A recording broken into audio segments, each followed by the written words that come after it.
Is it harder to sell your home with pets? What do you do with pets when you're showing the home? Do pets impact the value of your home in the eyes of the appraiser at the end of the day? We get it. We love fur babies too, and you can't just stop living because you need to sell your home.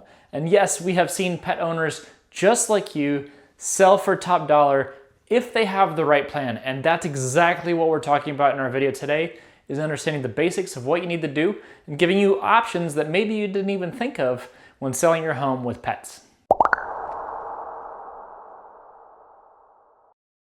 So in today's video, we're going to talk about how pets can impact the value of your home, what you should do with your pets when you're showing the home, giving you some creative ideas. And we're going to give you two checklists. One checklist is to prep your home, get it ready for showing. And then second of all, a checklist for every single showing that'll help you get an exceptional showing every single time.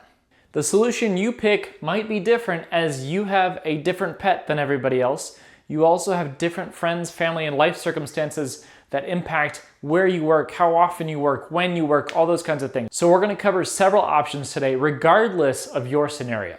My name's Aaron White. I'm a realtor here with the A-List team, and we'll start off today just by looking at briefly what we cover with everyone. When we meet them for the first time, we'll go through our listing packet and talk about our funnel. That's right, just like a funnel you would use to put maybe ingredients in baking a cake or oil in your car, whatever it be, we have the same type of funnel when we look at getting clients from prospect to visits to offers to sales. And we want to go back to this as we go through talking about pets as well. Of course, we're going to be working very diligently to bring you the most number of prospects. These are people that view your property. This is the effective marketing that we do at the A-List team to get the most sites, the most clicks, and the most requests to come visit. And then a smaller number of people will actually come visit based on, of course, does it have the right square footage? Does it look right? So on and so forth to them.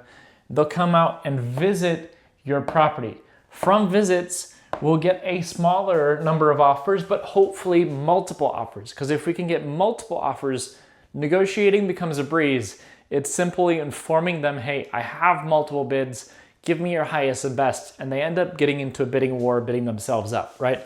So multiple offers then results in only one sale. And it has to be the right terms, the right price, and we have to get it all the way to close. But keeping in mind, when it comes to showings, it's really important that we nail this visit piece. And this is really where we partner with you, the seller, to make sure that we have exceptional showings, because we don't want to waste that one visit that could get us the highest offer or the highest price if they have a slightly off experience in their home. Let's face it, we're all emotional creatures to a certain extent.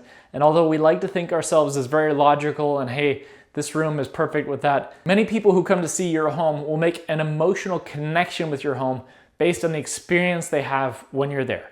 And so today we're going to be talking about how pets can impact that and ultimately bring your value. So when we talk about value for your home, there's really four main areas that impact your experience you're giving them when they're visiting you. Number one is cleanliness. If it's not clean, they could just have a bad feel about it. It could just feel dirty to them. And so having good put away of toys, cleaning up things, so on and so forth, will give them that clean, good experience. Number two is odors. When you live in a home, you rarely smell the animals that you live with because you become so used to it. However, there can be times where animals do have an odor. Bring in a friend or a neighbor, ask them maybe if they're smelling any kind of odors in your home. And Febreze is a magical tool. If you can go through your home, spray the couches, spray the countertops, spray the area in general, get that smell out, it'll help eliminate smells and show your home in the best light possible. Number three is noise. If your animal is in a kennel or in the home and they're scared, they may be barking or making noise, that can also impact their experience when they're seeing your home. And finally, number four is not one that you can always impact, but some people are just allergic to cats or allergic to dogs, and it may not give them the best experience as possible. So keeping things clean and having alternative options will help them have the best experience in your home. Keeping in mind, you can't make everyone happy. It's not gonna happen all the time, but we wanna maximize the number of prospects coming in. We wanna maximize the number of visits coming in. And then from the visits, we wanna maximize the experience to hopefully get that offer that gets you top dollar. So working together is really the critical way between bringing in the marketing and bringing in the prospects to showing right every single time.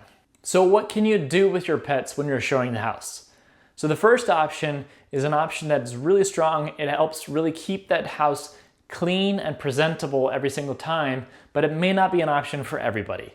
If you have a friend or a family member or a neighbor that loves your fur baby and can adopt them for a month or two while you show that house, it's going to be probably the best option simply because you have no allergens in the house. It's going to be clean every single time, and there's no dog toys or cat toys to be putting away when other people come see your home. I know it can be really hard not to be spending quality time with them every single evening, but you'll find time in a new place when you get settled in and we get past this short chapter in your life. If a mid or long-term type stay is not a choice, maybe your neighbor could take them over while they're showing. For example, put them in your neighbor's yard or have a family member come by and pick them up.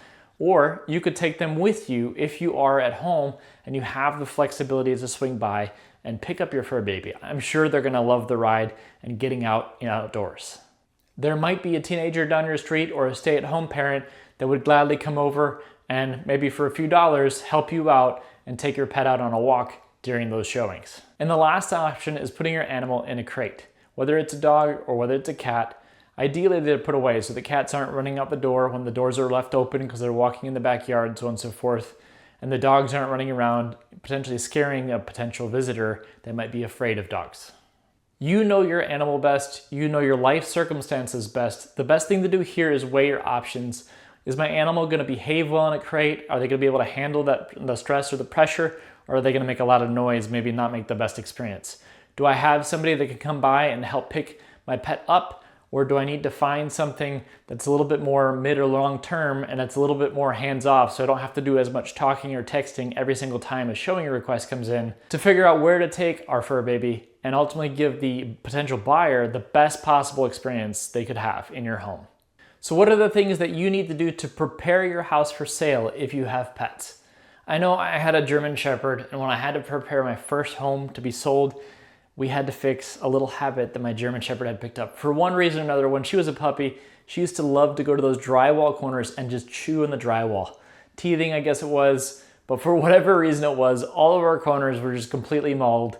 And of course, she would walk up and down the halls and rub herself every now and then. It wasn't perfectly the same color on the lower level as it was above.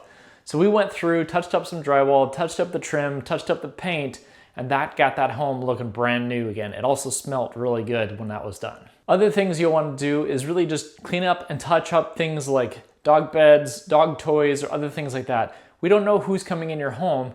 We don't know if they're a dog person or a cat person or what they're gonna like. And then ideally we have the cleanest, most open spaces as possible so they can picture their furniture and their things in the home. So having less personalized things when it comes to pets is the ideal situation in presenting that home and potentially moving people from prospect to offer. And last of all, we're gonna cover the checklist that you need to have to prepare your home to show every single time that somebody comes to see your home. Number one, just check to make sure that your floors are clean, they're swept. If they need to be mopped, touched up, provide that good experience. Make sure that those dog toys, cat toys, so on and so forth are picked up, put away, and then use that Febreze and spray down the house, providing a smell-free experience for that next buyer. We have 10 more tips that we provide our sellers in another video that goes in much more detail about providing an exceptional experience, but those are the ones for pet owners that you need to have in mind.